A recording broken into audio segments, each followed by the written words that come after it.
Bismillahirrahmanirrahim. Your Excellency, First Lady, Excellencies, Minister Ahmad, Minister څنګیزه, Mr. Yanis Lenarcic, Michelle Bachelet, Deborah Lyons, panelists, ambassadors, distinguished guests, colleagues, ladies and gentlemen. Good morning to you all. First, allow me to extend my deepest gratitude to the international community and particularly the co-chairs, organizing partners and attendees of this conference. This conference sends a message of solidarity to Afghanistan at a time of immense hardship. I am encouraged that we have come together to reflect on how we can achieve a sustainable peace settlement, which is at the heart of our own mandate in the State Ministry for Peace and at the forefront of our negotiation team's efforts here in Doha. The international community's support has helped create the necessary space and momentum for us to pursue this opportunity for peace. The past 4 decades of war has brought enormous misery to our people. The recent wave of violence in Helmand and other parts of the country has driven thousands of people from their homes. Women in particular have endured heavy burdens. There are endless accounts of Afghan women who have lost their husbands, sons and daughters to this war.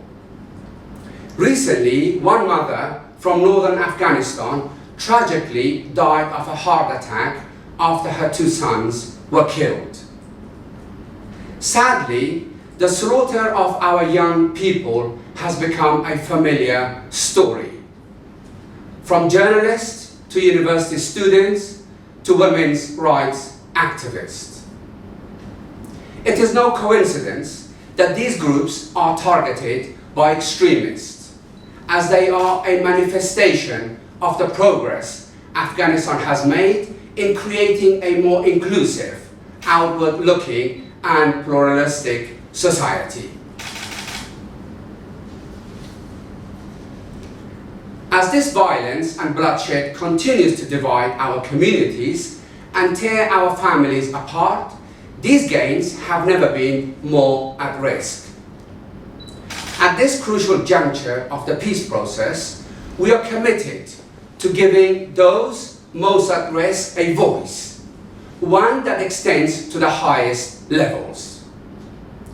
As we speak, 4 female members of the Afghan negotiation team sit opposite their Taliban counterparts as equals. Civil society groups and war victims have had opportunities to tell their stories directly to the negotiation team. We believe that including these perspectives will help steer the future settlement in a more just and sustainable direction. But our commitment to inclusivity extends far beyond the formal peacemaking process.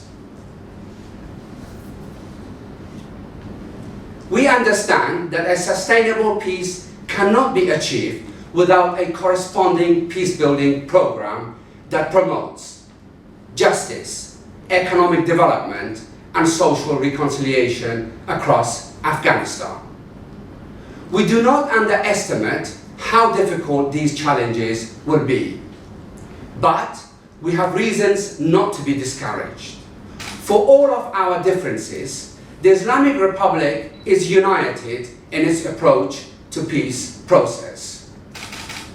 We agree on the importance of preserving the achievements of the last 19 years, especially the role of human rights, all ethnic, youth and women's participation in our society. We are unanimous that the millions of displaced citizens should be able to return to their homes in a manner which preserves their rights to dignity and security. Finally, we are united in our core belief that the peace process should be an inclusive one, where the weakest and most vulnerable have a voice in determining their future. The international community has been steadfast in its support in promoting these inclusive values in Afghanistan. I am a believer in institutional efforts to achieve a sustainable and dignified peace for my country.